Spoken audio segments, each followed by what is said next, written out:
Olá, terceira série, tudo bem? Hoje o nosso tema é o capítulo 13, que vai falar de campos magnéticos, tá bom? O capítulo 13, ele já tá lá na parte 2 do nosso livro, tá bom? É o segundo livrinho, ele é um pouco mais fininho do que o primeiro, tá? E vai falar sobre campos magnéticos. Então, o que acontece? Muito antigamente, as pessoas já utilizavam-se de ímãs e de ímãs naturais. A gente sabe hoje, naquela época não se sabia direito, só assim, às vezes achavam curioso, achavam estranho, achavam mágico ter essa atração entre rochas. Então a gente tinha essa rocha que a gente sabe hoje que é formada pelo óxido de ferro, que é a magnetita, que atrai ferro e alguns outros metais, tá? Hoje a gente sabe disso, mas antigamente não era assim tão sabido. Hoje em dia a gente usa mais ímã artificial, que é feita através da imantação de alguns tipos de metal, tá? A gente quase não usa a magnetita, que é o ímã natural. Não faz diferença, tá? Vai atrair da mesma forma. O que acontece? Se eu pegar uns farelinhos de ferro, que a gente chama de limalha, e jogar em cima de uma superfície, vier com ímã e aproximar, elas não vão se grudar por igual, não vai ter uma unanimidade. O que vai acontecer? Vai ter maior atração nas extremidades, que é o que a gente chama de polos. Então, polo norte e polo sul do ímã vão ter maior atração. Então, tem maior concentração, tem maior atração nas extremidades, tá bom? Nos polos. Tem até aí uma fotinha na página 324, vou até aproximar aqui para vocês. Aqui, ó, a atração maior nos polos do ímã. O que acontece? A gente tem algumas propriedades, alguns fenômenos magnéticos. Quando eu coloco esse ímã em contato com esses fragmentos, a gente vai ter essa maior atração nos polos. Outra coisa, se eu erguer o ímã de forma que ele fique livre para se movimentar, o polo norte do ímã vai se aproximar do polo norte geográfico, ele vai se orientar para o norte geográfico, e o sul do ímã para o sul geográfico. Então ele vai se orientar, te orientar também se você precisar, com o ímã, se você souber qual é o polo norte, qual é o polo sul, ele vai orientar nesse sentido, o norte do ímã para o norte geográfico, o sul do ímã para o sul geográfico. O ímã tem uma propriedade interessante, que é a inseparabilidade, o princípio da inseparabilidade. O que quer dizer? Se eu pego um ímã, parto ele ao meio, eu não vou ter norte e sul. Eu vou ter norte e sul, nos dois pedaços. Então, ele não vai deixar de ser um ímã com dois polos. Ele vai passar a ser dois ímãs com dois polos cada. Se eu pegar uma dessas partes e quebrar o meio de novo, professor, então vamos quebrar lá na beiradinha, lá no cantinho, vou ter dois ímãs. Eu posso fragmentar um ímã em quantas partes eu conseguir. Todas essas pequenas partes, todos esses fragmentos vão ter polo norte e polo sul. Então, o ímã, ele é inseparável. Você pode quebrar, você pode fragmentar o tanto que você quiser, que você vai ter vários ímãs. Você não vai ter polo norte e polo sul, tá? Partes separadas. Outra propriedade que a gente já conhece é que os opostos se atraem, os iguais se repelem. Então, polo norte atrai polo sul atrai polo norte. Polo norte repele polo norte, polo sul repele polo sul. Então, o ímã ele tem a capacidade de atrair outros tipos de metais ou atrair o polo contrário. E de repelir polo de mesmo nome, polo igual. Então, vamos lá ao campo magnético. Agora, lá na página 326. O que acontece? O que é um campo? A gente viu anteriormente, a gente viu lá no campo elétrico, que o campo é um local que pode acontecer alguma coisa. Não é obrigatório. Por exemplo, agora em tempo de quarentena, os campos de futebol estão parados, não está acontecendo o futebol. É o local para que aconteça, mas não obrigatoriamente vai acontecer, tá? Então, o campo magnético é um local onde pode haver força magnética. A gente vai ver força magnética um pouquinho mais à frente, mas o campo magnético é um local onde pode haver força magnética. O campo magnético, ele é representado por uma letra B maiúscula, com a setinha em cima, porque ele é uma grandeza vetorial, tá bom? Então, ele é uma grandeza vetorial, ele vai ter módulo ou intensidade e vai ter orientação, que é direção e sentido. A unidade de medida usada para campo magnético é o Tesla, representado pelo T maiúsculo, tá bom? O que a gente pode falar a mais sobre esse vetor? O vetor, eu vou desenhar um ímã aqui. E aí eu vou colocar aqui os polos, norte e sul. As linhas de campo ou as linhas de indução vão do polo norte pro polo sul. Então, é assim, ó, a orientação, tá? De norte para sul. E aqui as linhas de saída e aqui as linhas de chegada, tá? Então, de norte para sul. A gente pode ter também campo elétrico uniforme. O campo elétrico uniforme, ele vai acontecer num ímã que tem formato de ferradura, tá?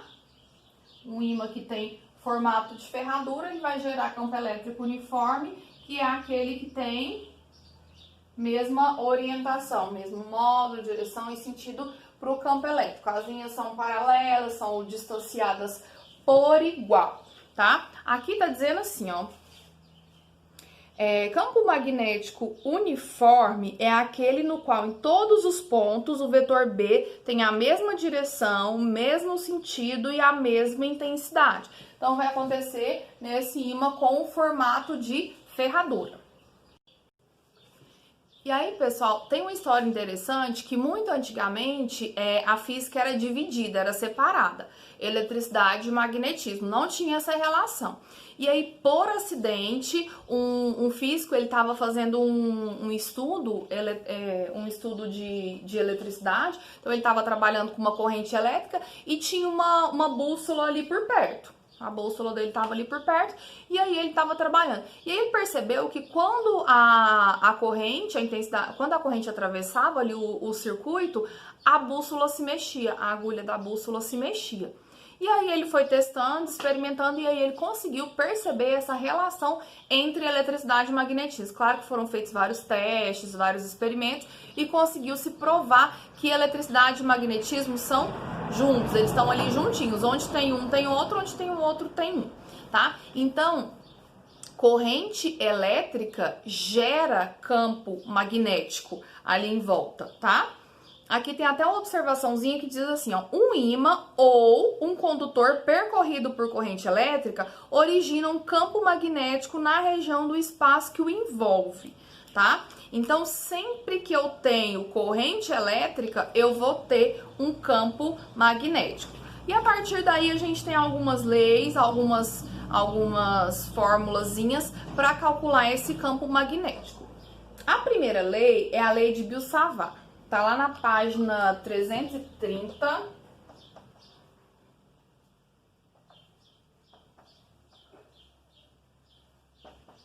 Lei de Biot-Savart. Essa lei de Biot-Savart, ela diz pra gente que o campo magnético, na verdade ele coloca variação, tá? Delta B. A variação do campo magnético vai valer μ0 vezes I vezes delta L vezes seno de alfa, isso tudo dividido por 4πr ao quadrado. Calma, tá? Vamos devagar, vamos por parte. Aqui é o campo magnético, dado em Tesla. O μ é uma constante, é a permeabilidade no campo magnético. O μ0 é pro vácuo, tá? Quando a gente está trabalhando no vácuo, eu vou ter μ0. Se for em outro local, eu vou ter um outro μ. O I é a intensidade da corrente. Delta L é uma porção, é um espaço, é um pedacinho que eu estou usando no fio condutor, tá? Também vai ser dado. O alfa é o ângulo entre o fio condutor e a reta que liga o ponto que eu quero daquele local. Vou fazer um desenho para ficar mais claro para vocês, tá? Pi é pi mesmo, 4 é 4 mesmo. E esse R é a distância total entre o fio e o ponto que eu tô querendo saber qual é o valor desse campo magnético. Então, eu já vou fazer o desenho para você. Então, olha só, tá aqui o meu desenho. Então, aqui é o plano, tá? O local onde está passando esse fio. Aí aqui tem um fiozinho de vermelho. Aí ΔL é a porção do fio que me interessa, tá? O pedacinho do fio que eu tô analisando. O ponto P é um ponto que está a uma certa distância, que eu coloquei distância de R, que é esse R aqui, está a uma certa distância. Então eu quero saber assim, ó, qual é o campo magnético gerado por essa porçãozinha aqui desse fio lá nesse ponto P. Eu quero, sabe por quê? Porque o campo ele pode ser gerado nas proximidades do condutor, tá? Então ele pode ser gerado aqui, ali, acolá, até chegar num ponto que ele vai ficar bem fraquinho e zerar, tá? Então esse ponto aqui, ponto P, está a distância R do fio condutor. Eu tenho uma porção do fio que eu quero analisar e eu tenho um ângulo entre o fio e essa reta que é a distância para o ponto P. Eu poderia analisar o campo aqui, aqui, aqui, tá? Aqui no plano. O que acontece? Aqui, essa formulazinha, ela existe para calcular o módulo ou a intensidade do campo. A direção dele vai ser perpendicular, ou seja, vai formar 90 graus com a superfície do plano. Aqui no caso, o plano tá aqui, ó, acompanhando o quadro, acompanhando a parede. Então, o vetor campo magnético vai ser aqui, ó, tá? Perpendicular, formando 90 graus. E o sentido? O sentido, pessoal, ele vai ser orientado utilizando o que a gente chama de regra da mão direita número 1 ou regra do tapa, tá? Regra da mão direita número 1. Então, a intensidade da corrente, ela vai ser orientada com o meu dedão, meu polegar. Então, vamos supor, aqui eu não anotei, mas aí no livro de vocês, a corrente está para esse sentido aqui, ó, que seria para cima. Então, se a corrente está para cima, eu vou apontar, tá? Com a orientação da corrente. Tá para cima, o plano tá aqui, eu dou o tapa, tá? Então, o meu vetor campo magnético vai ser assim, ó, para fora do quadro. Então, aqui tá o plano, a corrente tá para cima, dou o tapa. Dei o tapa com a mão direita, então o vetor campo magnético tá saindo do quadro, para fora do quadro. Ah, professora, e se a corrente fosse para baixo? Corrente para baixo, eu vou apontar meu polegar para baixo e dou o tapa para dentro. O vetor campo magnético vai para dentro do quadro, tá bom? Aí, pessoal, a gente tem a orientaçãozinha, um desenho para falar se é para fora, porque às vezes vai vir o desenho para você no livro, na questãozinha. Quando for para fora, eu tenho uma circunferência com a bolinha dentro. Quando for para dentro, eu tenho uma circunferência com um xizinho dentro, tá? Então aqui, ó, se a minha corrente for para cima, o campo para fora, bolinha. Se a corrente for para baixo, o campo para dentro, xizinho, ok? Aí a gente vai analisar também o campo magnético no centro de uma espira circular. O que é uma espira circular? É um condutor metálico, no caso um fio, que tem um formato de circunferência. Ele é chamado de espira. Módulo ou intensidade é calculada assim, ó, μ0 para o vácuo, né, ou μ para outro local, vezes a intensidade da corrente que está atravessando, sobre 2 vezes raio. Então, eu vou usar a regra da mão direita também. Então, vamos colocar aqui a espira. E aí, eu vou dizer o seguinte. Se a corrente está passando aqui, ó, nesse sentido, pra fora. Ah, mas e se a corrente... Gente, eu vou mudar de lado, porque eu sou horrível com a mão direita, já que eu sou canhota. Se a corrente for pra lá, pra dentro, ó, sentido horário. A corrente tá indo no sentido horário pra dentro. Vou fazer outro desenho aqui. E vou pôr a corrente no sentido horário. Corrente no sentido horário, ó, o campo vai pra dentro. Dou tapa pra dentro. Pra dentro vai ser xizinho. Sentido anti-horário, pra fora. Campo, bolinha, tá? Então, sentido anti-horário e sentido horário. A direção também é perpendicular. Então, perpendicular ao plano da espira. Então, se a espira está aqui nesse plano, perpendicular, tá? Ao plano. O módulo é isso daqui, se precisar calcular, tá aqui. Esse tópico aqui a gente usa mais teoria, tá? É mais cobrado teoria do que cálculo. Então, vai perguntar mais para você se o vetor campo magnético está entrando, está saindo, tá? Então, se for anti-horário, para fora, saindo. Se for horário, para dentro, tá? Entrando. Ah, pessoal, só um detalhe aqui ainda. Se eu tiver várias espiras, eu tenho o que eu chamo de bobina chata. Várias espiras justapostas. É como se fosse uma mola bem comprimida, tudo bem juntinho, tá? Então, eu vou fazer o quê? A fórmula eu vou usar a mesma, só que com um N. O que é N? N é o número de espiras. Então, eu tenho 10 espiras justapostas com o mesmo raio, que elas são idênticas, mesma intensidade atravessando. Então, eu vou colocar 10 vezes μ0 vezes I sobre 2S. Ah, eu tenho duas espiras. 2 vezes μ0 vezes I sobre 2S. Não interfere na orientação, na direção e no sentido, tá? Porque eu tenho várias espiras. Não faz diferença ter uma ou ter várias, tá? O que interfere aqui é só na hora de fazer a conta. Vou multiplicar o número de espiras pelo restante da fórmula. E aí, pessoal, o campo magnético gerado num fio condutor extenso, retilíneo, vai ser o seguinte. Um fio aqui, extenso, retilíneo, o campo magnético, ele vai formar circunferências, tá? Vão ser circunferências em volta desse fio condutor, como você pode observar aí na página 335. São circunferências concêntricas, ou seja, de mesmo centro. O que vai acontecer? Eu vou calcular, vou colocar a formulazinha aqui para você.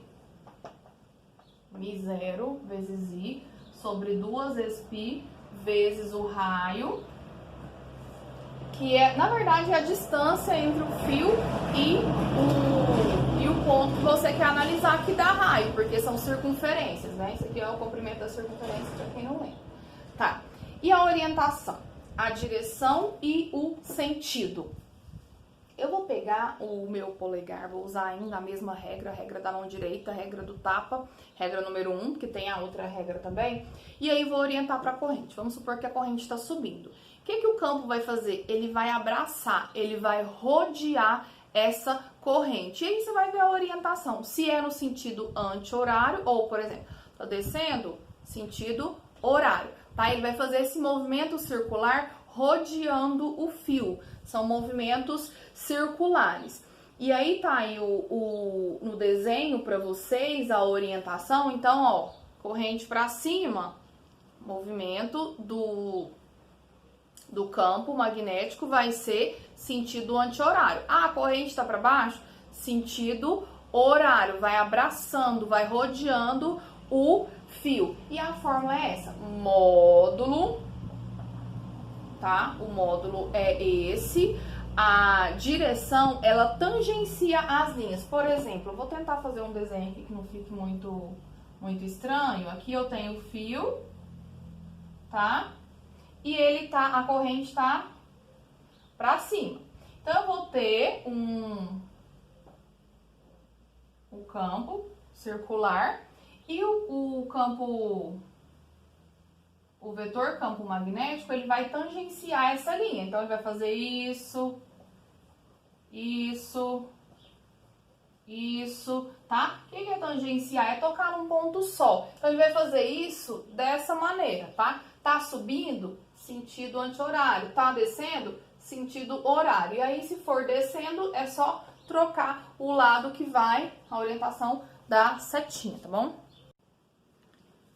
Tá, agora a gente vai olhar o campo no interior de um solenoide. O que é um solenoide? É uma mola esticada, como se fosse, tá? A gente tem várias espiras circulares, só que vai ser esticada, é como se fosse uma mola. Eu poderia até desenhar um solenoide tipo isso daqui, ó.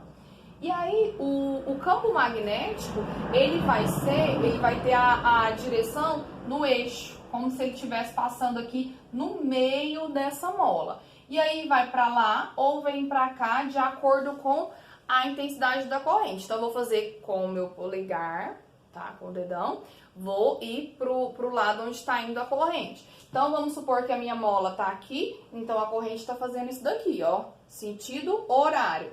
Dou o tapa, então tá vindo pra fora.